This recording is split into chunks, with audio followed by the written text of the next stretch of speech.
Following the debut season, which featured a season-long storyline punctuated by done-in-one stories and ongoing character arcs, determining the structure of the show for the second year didn't leave the creators with an obvious way to go.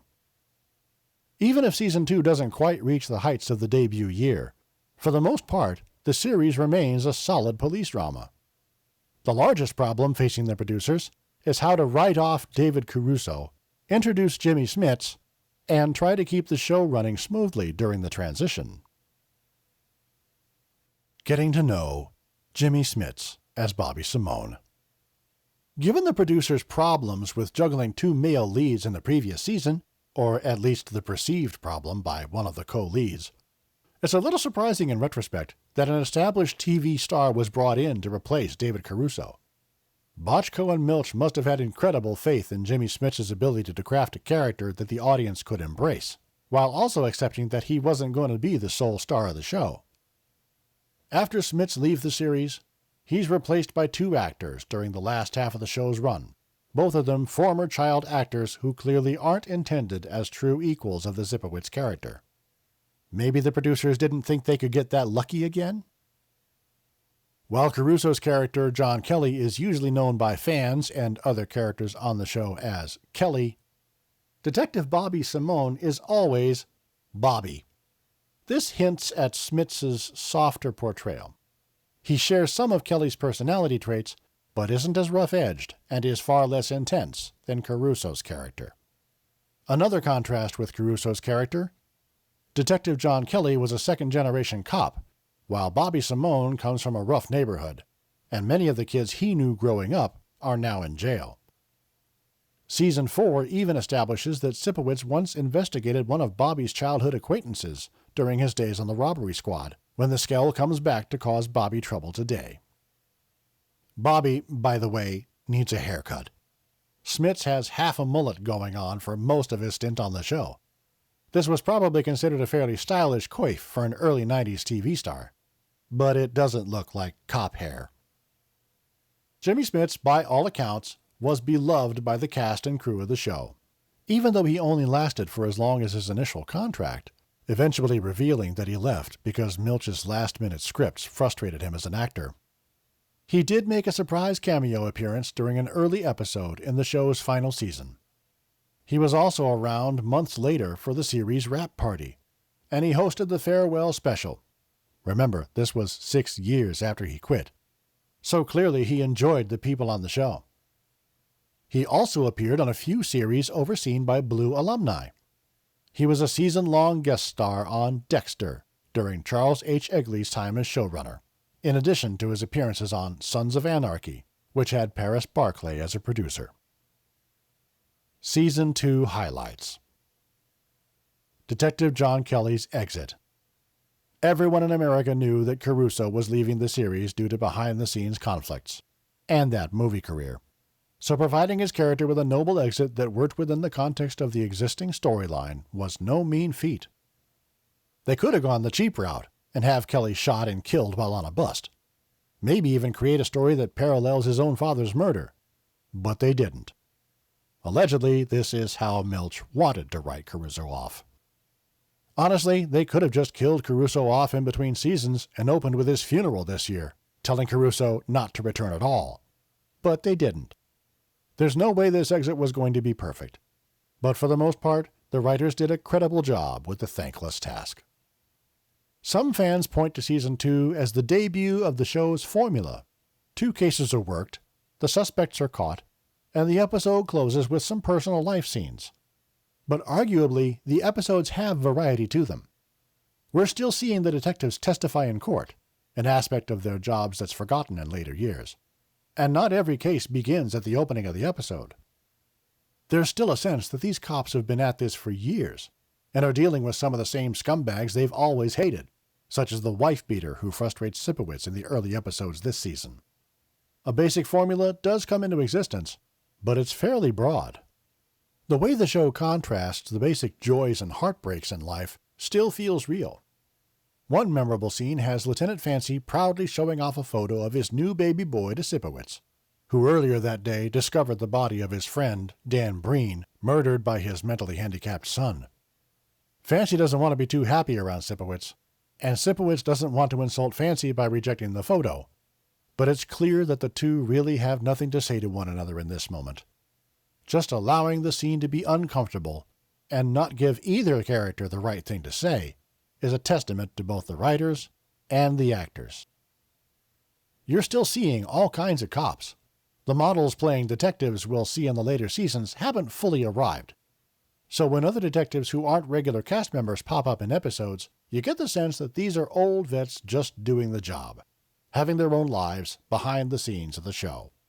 The most notable episode featuring a cop who isn't a featured player is A Murder with Teeth in It, which tells the story of Detective Jerry McCabe, someone who's helped Sipowicz out in the past, who loses his dentures after an embarrassing incident with a prostitute and her pimp. This spirals out of control, with McCabe killing the pimp and later killing himself after the story goes public, and Simone feeling partially responsible because he accidentally leaked the story. This kind of plot wouldn't seem out of place in the pay cable landscape of today's peak TV, but for network television in this era, it was absolutely brutal. Viewers might be surprised to learn this dour episode was co-written by former stand-up comedian Franklin A.J., who later appeared as an actor on Milch's series Deadwood. The Greg-Donna breakup, which was likely created just to give the actors something to do, did have one touching moment that gives you some indication of Gail O'Grady's acting talent. While listing off the reasons why she's unhappy with him, Donna tells Greg that he doesn't go out because he's ashamed of his stutter, and as her voice begins to break, adds that he won't introduce her to his kids because "you're ashamed of me." O'Grady's ability to give a rather goofy supporting cast member so much depth in just a brief scene speaks to just how good an actress she can be. It also indicates that there was a lot going on in Greg and Donna's relationship that never made it onto the show. The hints that these characters have fully formed lives that we're only offered a glimpse of are great. But this untold story is more interesting than the Greg and Donna material that actually aired. Most of the cases this year lacked the impact of the first seasons, but quite a few remain standouts. A personal favorite, The Bank Dick, involves a timid young woman who's been drawn into a case involving an abusive male relative. When she helps the detectives on the case, Sipowicz pulls money out of his wallet and offers it to her, thinking she'll use it to get out of town and start over somewhere else. She looks at the money and asks, "What do I gotta do for that?" The hurt in Dennis Franz's eyes when it dawns on Sipowicz the kind of life this woman's known is profound. Not only can Franz deliver a monologue tailor-made for an Emmy reel, but he can also provide these quiet moments that sell the reality of the show. Re-watching these episodes, Sipowicz's second proposal to Sylvia, the real one, was surprisingly touching. It comes after an uncomfortable dinner, where Sipowicz plans on easing Andy Jr. into the idea of him and Sylvia living together, while Andy Jr. has his own ulterior motives for the meal. Andy Jr. announces that he's joined the Air Force, and after initially congratulating his son, Sipowicz grows silent. Later, while washing dishes with Sylvia, Sipowicz despondently remarks, "The time to be a father to them is when they're little," implying that he doesn't know what kind of advice to give his son.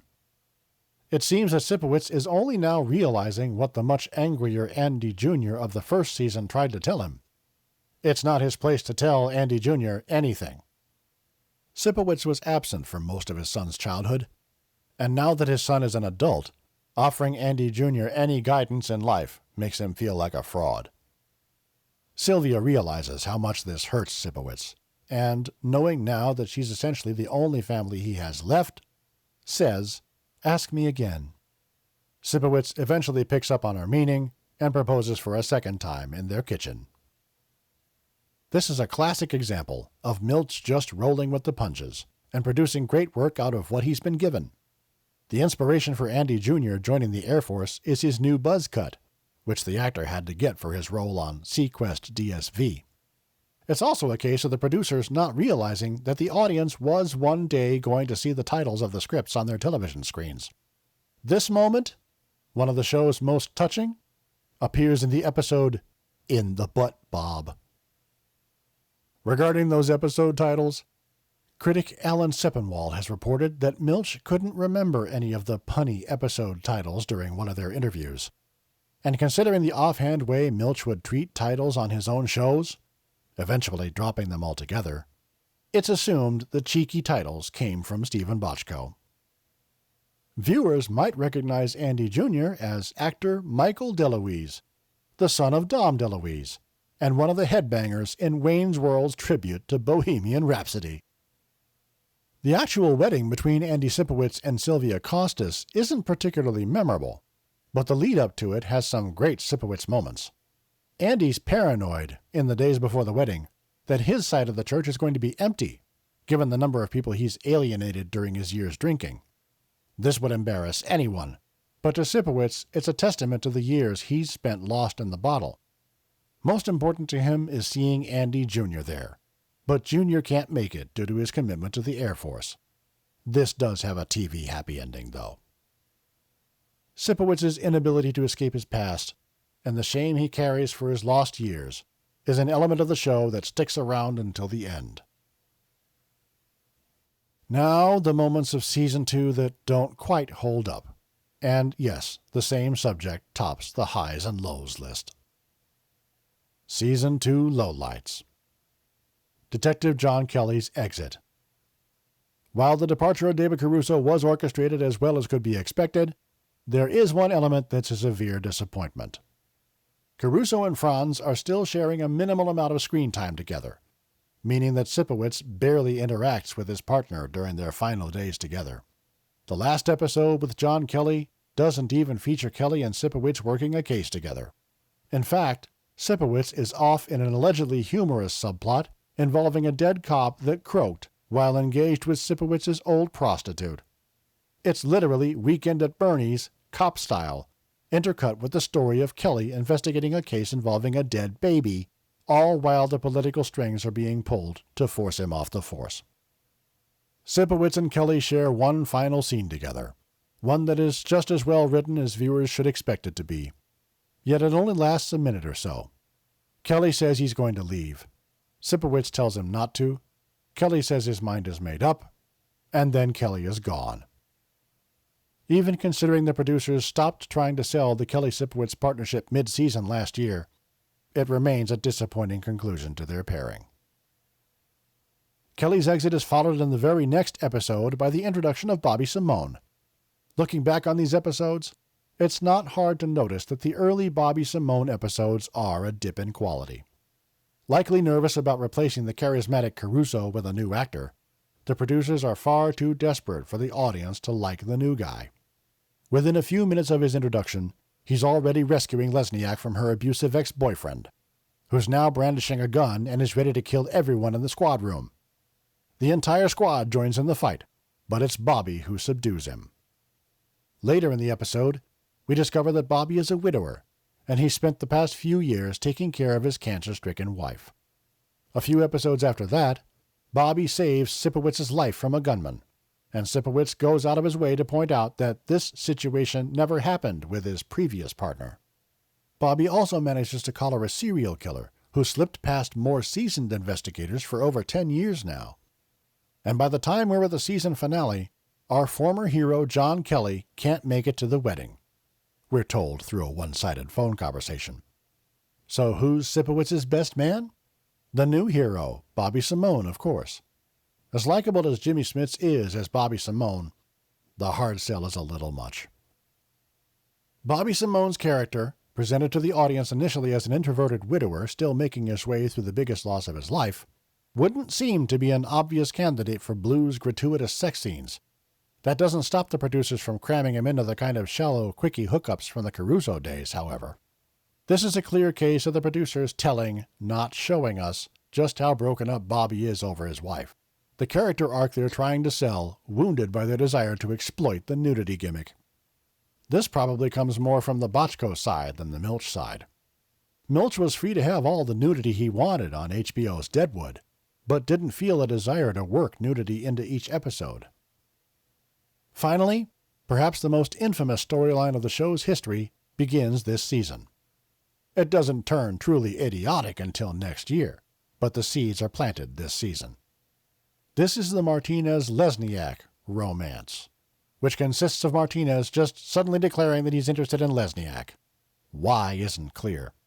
Lesniak making it plain more than once that she's not interested, Martinez refusing to take the hint, and Lesniak relenting and agreeing to attend Sipowitz's wedding with Martinez. At this point, the subplot just comes across as poorly planned filler. Next year, it takes one dumb turn after another. Miscellaneous notes. Some new writers this season of note. Charles H. Egley and Channing Gibson go on to create the Jessica Alba vehicle, Dark Angel, with James Cameron. And Egley will later run The Shield, Dexter, and The Walking Dead with Frank Darabont during its first year. A young Christopher McQuarrie pens an episode this year. He'll go on to write The Usual Suspects, and then work on the first X-Men film and other Bryan Singer projects, and eventually direct the latest Mission Impossible movies.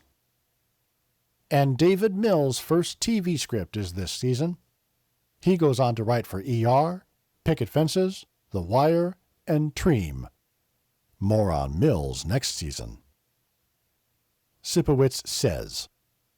Sipowicz to an abusive husband that was released from prison and later killed his wife. I'm going to get a migraine tonight because I didn't beat you.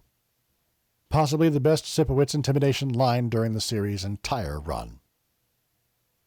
What was the point of that? There's nothing wrong with having James Martinez join the Force's amateur boxing league. It actually opens up quite a few story possibilities for the character. He's a small guy that's probably going to be outclassed by most of his opponents.